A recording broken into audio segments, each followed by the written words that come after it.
Hello everybody, how's it going? So I got this WhatsApp message recently from the college that my younger brother joined recently. It's regarding an awareness program for women from a different unit of the police department, she teams that takes complaints related to women's issues.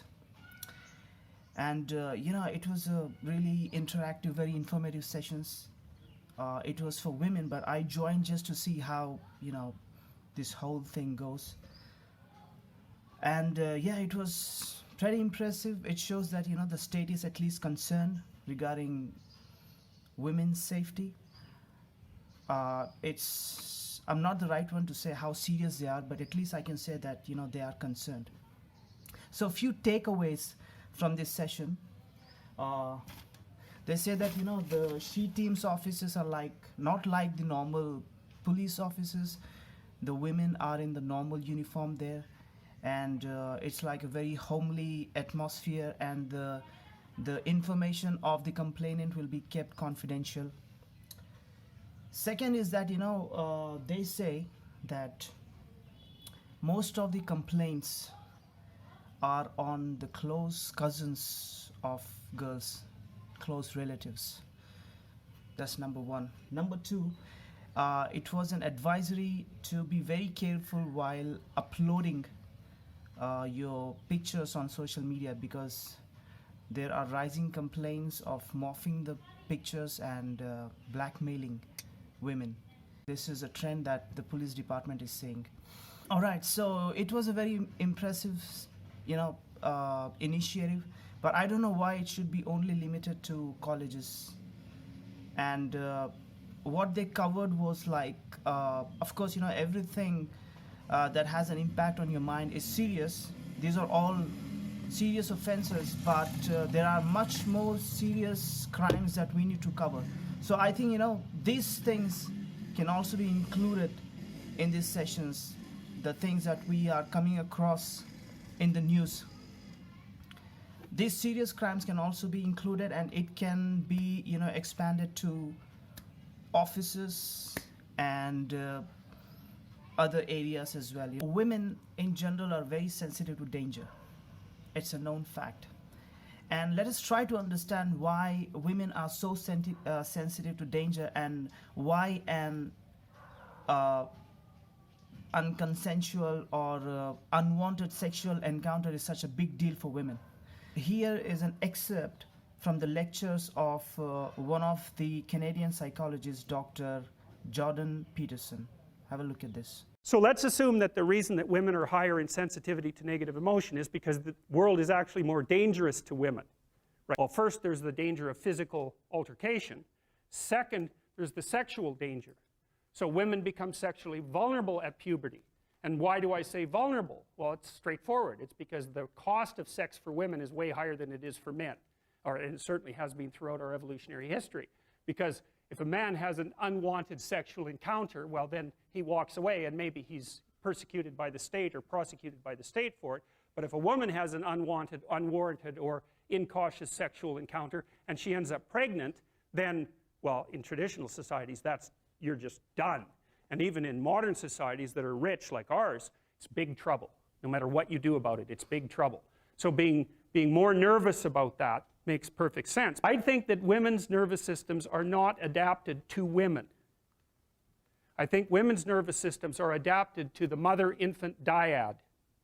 And because you are not the same creature when you have an infant. Not at all. You're way more vulnerable.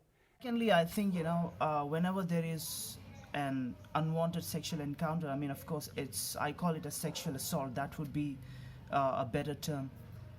So whenever such thing happens, and for whatever the time this is happening, I'm going little details, but it is very important to understand. It's totally traumatic.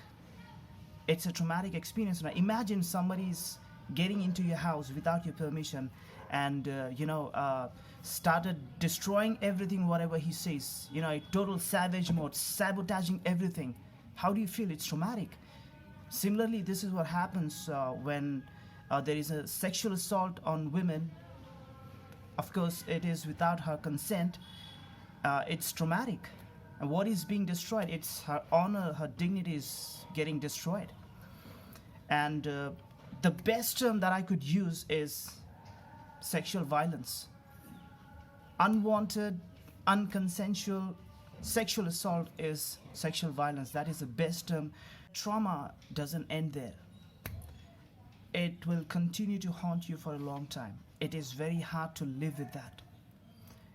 And the assault that we are, hearing in the news of this magnitude, it is going to make a person dead from inside. It will be very hard to, get over it and move on in life and lead a normal life. You are a dead person inside if brutal crimes of that magnitude is happening to you, that whatever we are, coming across in the news. Recently, things have started affecting me. So I thought, just to give it a try, to understand what is the reason behind this. And this is my own analysis, and these are the factors I think that is contributing to the deteriorating women's safety. Number one, inadequate safety awareness programs for women. Number two, inefficient governance, policing, ineffective legislation, moderate judiciary, objectification of women in entertainment industry, and unethical journalism. I think everything in the list is contributing to that deteriorating state. Everything in the list is responsible. Now we are missing one very, very important factor. And to understand that, we have to go back in time. How far?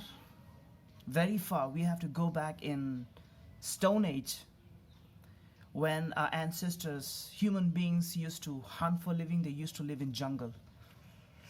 If you are finding it too hard to imagine, let me tell you something. There are people in 21st century in the territory controlled by India living like that. They're called the Jaravas. Have a look at this. In the territory of India, deep in the jungles of the Andaman Islands, where all forms of access are forbidden, is where a French filmmaker, Alexandre Duras, set off to find the native island inhabitants, or the Jaravas. The crew was able to capture the voices of people who had lived untouched by civilization for thousands of years. For centuries, rumors about their deadly nature spread like wildfire. The absence of contact with the outside world has had its impact. Their way of life has remained almost completely unaltered since the Stone Age. Now here in this tribe, if there is a sexual assault happening, whom are you going to blame? The police? They don't have any police. There is no government. There is no judiciary. Whom are you going to blame? The clothes? Well, most of the women there, they don't wear much clothes. Most of them, they don't wear anything at all. Well, I'm not saying that, this is right or this is wrong and that we should start living like this once again, just to understand where the accountability lies. So whom are you going to blame? You will have to blame the man. And that is the most important factor, the moral standards of men in the society. I have formulated an equation, and every other factors revolve around this. That is the most important factor. Let's have a look at one of the men of the tribe, how he speaks about his wife. Pale naam hai Kitale. Over jagal mera tai call attu na atti papi note. Ate mia. Ta chale li mahuai pamoha da mahoe laha mohal. Aji kawo de wate pale tu malin tu ki. Pale ka de ti wate pale ka tino ne ti pelal. Ote kaya nginto agaitino. Ngorta ti avilu de kweta afte. Adi te tante panarwa de tena dicheta. I don't know how many of you noticed, but this is what struck me the most. We love our children as we love our friends. Speaks volumes of the moral standards. Question is, who taught these people these values? to respect the wife, to honor the wife? Who taught them? When we are struggling in modern society to have, good moral standards, who taught them?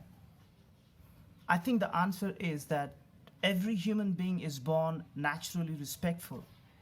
And if you leave a person in the wild and, don't teach him anything, he's going to be a naturally respectful person when he grows up.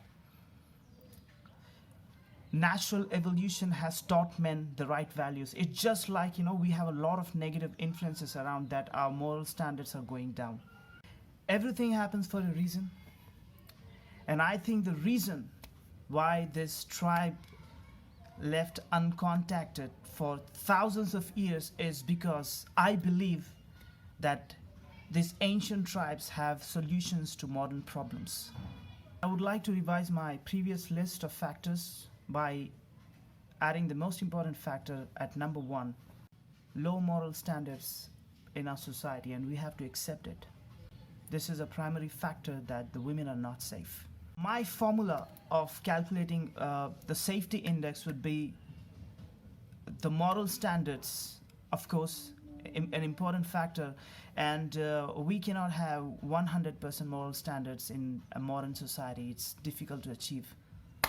So we need to rely on social standards, and in any society, the social standards mostly is defined by how the police and the judiciary works. So the safety index would be the sum of the moral standards and the social standards. Moral standards will impart emotional empathy in a person, and social standards will impart fear or motivation. Now, why do we need a formula? For a very simple reason, that if something can be measured, it can be improved. If we can get a number, and if we can work on the factors to improve, then overall the index can be improved. This is the formula that I have formulated to calculate the women's safety index. A lot of factors, a lot of terms there. So in short, let's see what are these factors. PI stands for primary influence, the values that you get from your family or from the nature. Alpha is the moral influence factor. Now, what is this?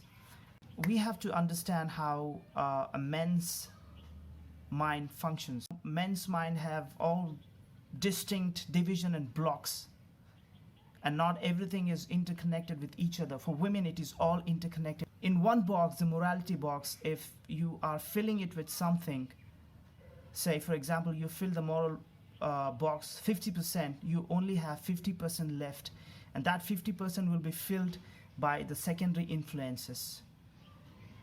So it doesn't matter you fill the 50% with positive or negative. It doesn't matter you fill the 50% with garbage or you fill it with sweet. We only have 50% to work with, and the other 50% that is filled will have an impact on the empty 50%. So that's why the moral influence factor, and that's why if somebody knows a little bit of math, I've used the absolute value there. It means that 50% will be taken as 50%, fraction is 0.5.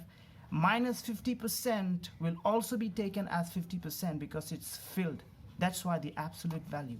IF are the impact factors of the SIs, which are the secondary influences. 2, most common according to me, entertainment industry, and number 2, the social circle of any person. In general, the social circle in a society. Beta stands for social influence factor, which is just a measure of the social influences in a society. X bar stands for the primary social influence, which is how the police and the judiciary work. I say the police efficiency is determined by 2 factors. Number 1 is what I call as a prosecution factor, how strongly the accused are getting prosecuted, how strong the charge sheet is. And number 2, the competency, how well are they able to prove the charges in the charge sheet. And 2 factors that determines the judicial efficiency. Number 1 is what I call it as a law factor, how strong the laws are. And number 2, the judicial competency, how in the judicial system they can able to prove whatever there is in the charge sheet, and how strongly the laws are implemented. So The prosecution factor multiplied by the police competency will give us the police efficiency. The law factor multiplied by the judicial competency will give us the judicial efficiency. I have given more weight to the judicial system, and that's why I call the primary social influence is the weighted average of police efficiency and the judicial efficiency. On a scale of 1 to 10, I give 6, a weight of 6 to the police department and a weight of 10 to the judicial system. Delta is the dependence factor, which is defined by like how much we have to depend on the other secondary factors. Two most important factors, secondary social factors that I have determined is the awareness programs by the security agencies, and number 2 is the electronic media. I have made a list of the current factors. How much numbers can I give them? This is totally my perception. These numbers are totally subjective. These are the numbers that I would like to give to all these factors. This is the input that we have to give in this particular formula. I have made an Excel sheet. If we give this inputs, the other little factors are calculated by the Excel sheet and we get the number, final number. Two important things that I would like to discuss from this list is number 1, the entertainment industry. Overall, I would give it a negative because of the picturization. It clearly shows a lot of objectification of women. We don't realize that, the young people, they get programmed subconsciously. And I see a lot of cases, where the young people, they pick it from the movies and then they try to imitate in the real world. Overall, there are some good things also in some of the movies. I'm not a big, movie freak. I might be wrong. As I said, these are totally subjective numbers according to my perception, but overall, I would give it a negative. I've also seen the picturization of some of the pop songs recently. It's totally negative.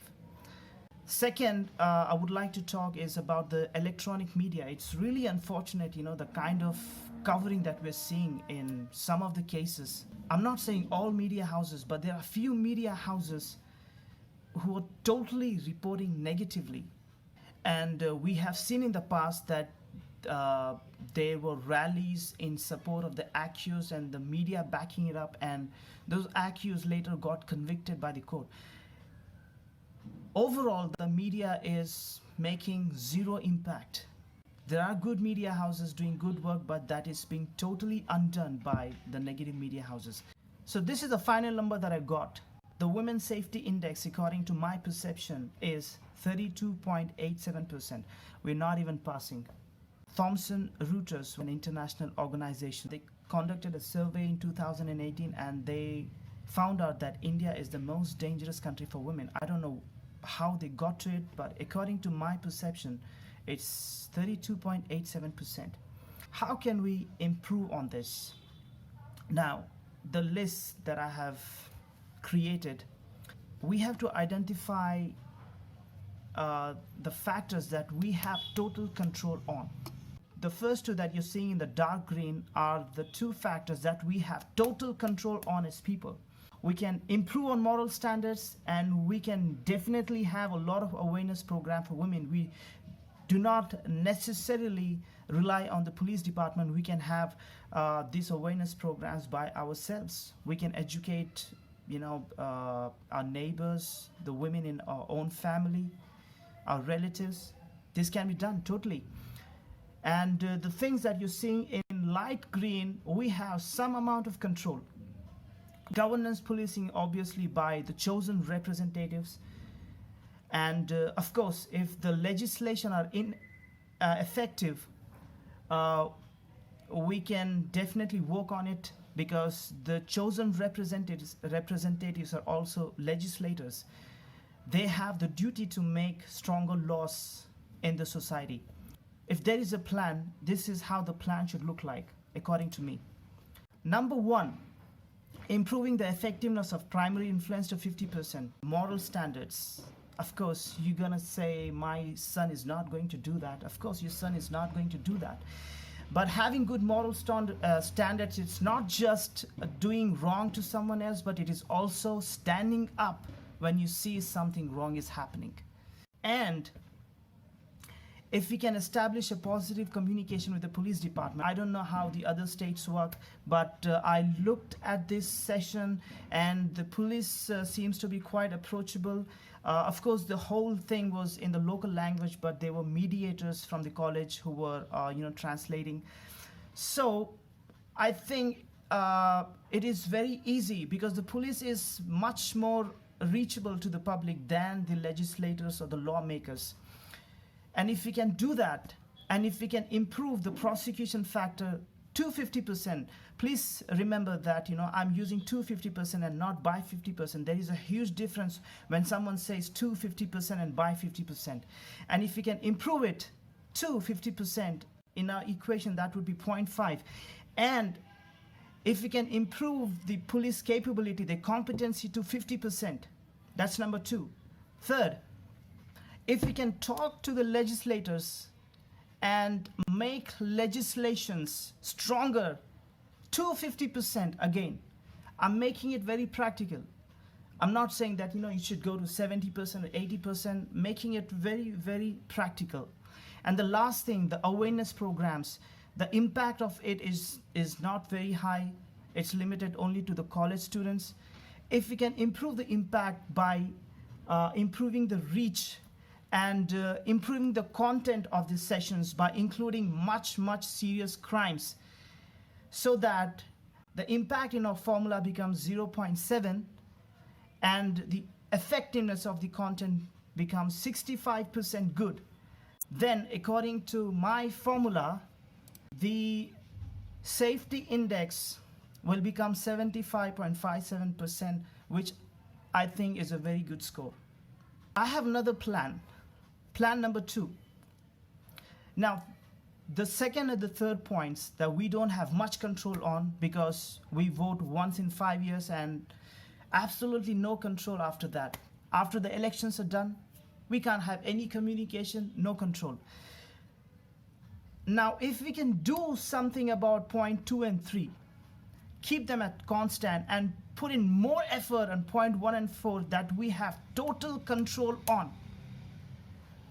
If we can work hard to improve the moral standards in the society, if we can work hard to improve the impact and the effectiveness of the awareness programs, the moral standards to 70%, and the impact and effectiveness to 0.8 and 80%, then we can improve the women's safety index to 90%. Now, this is what we can achieve without touching the judiciary, because the judiciary is independent, without touching the entertainment industry, and without touching the electronic media. We have no control on them. This will not be, an overnight process, and this is obviously not a one man's job. This is a combined effort. Can't be achieved overnight. Now, I would like to calculate the same index for the Jarawa tribe, assuming that every man is like the man who spoke about his wife, 100% morally right. Let's call this man Mr. X. If every man becomes like Mr. X, then the safety index is 100%. You see, this tribe, they don't have any police, no judiciary, no laws, no nothing. Even if they exist, even if there are secondary influences that exist, they become totally insignificant. It would still be 100%. How do I convince people that it's 100% safe? Well, the women of the Jarawa speak for themselves. Remember that some of them, they don't wear anything at all, and regardless of what they wear, this is how the women will live if men become morally right.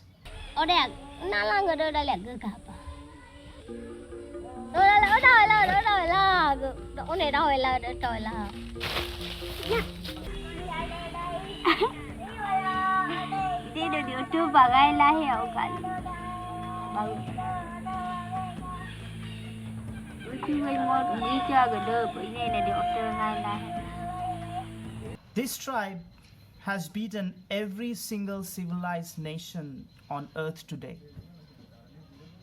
Looks like hypothetical, but it is not hypothetical. Telling the world that 100% safety index can be practically achieved. Now, the question is primarily whose responsibility is it to lead such campaigns for better social standards? To understand that, again, we have to go back in time and look at how we evolved as species, how our minds evolved. So there is a branch of science called anthropology that studies human beings and human behavior. And there is a National Geographic documentary on how the minds of men and women work. Have a look at this. Anthropologist Helen Fisher studies how our bodies and brains have evolved so that boy meets girl. Fisher has been doing revolutionary research into our brains to discover what turns us on. 15 years ago, we couldn't have studied love this way. Now we can. We can look into the brain and see which parts become active. They say, the anthropologists, that when a woman is looking for a mating partner, she does a lot of complicated calculations at the back of her mind, subconsciously. These mental codes are so powerful that a woman, she just doesn't calculate what is good for her, but she also calculates what is good for her children who do not even exist now, who probably going to exist in the future. And these codes, they evolved over a period of 1,000,000 years. It was after a long period of 1,000,000 years of evolution that women are able to think like that. The women in love have more blood racing through a part of the brain called the hippocampus, an area associated with the processing of memory. Fisher suggests that women are particularly interested in the men's character, and that they build up a memory map of their behavior in order to determine if they will be a suitable mate and father to their children. In our female subjects, we found more activity in brain regions associated with memory recall. And in fact, that's what women do all the time. We get on the telephone and talk to other women, constantly recounting what he did and didn't do. What we're doing is creating a memory trail of whether this is going to be a good individual to pass on our DNA with. Millions of years, a woman couldn't really look at a man and size him up to know whether he would be a good provider and a good protector. A provider and a protector is what a woman is looking for in a partner. Now, why am I saying this? What am I trying to prove? All I'm trying to prove is that protection is men's responsibility. If the women are not safe in the society, it's not the women's fault, it's the men's fault. Protection is men's department. I say there is a genetic contract between men and women that men will protect and make a woman feel safe. According to me, I say even giving an unwanted attention to a woman is the breach of that contract. This is how we evolve as species, as human beings, men being the protectors. And I think it's a high time we realize our evolutionary roles and play these roles better. And if there is a movement, a campaign to improve the safety standards of women in the society, it should ideally be led by men. You know, I had a gut feeling that I should do this at least once in my lifetime, because things have really affected me recently, and I did it. You want to take it, you don't want to take it, I totally leave it to you. Thank you very much.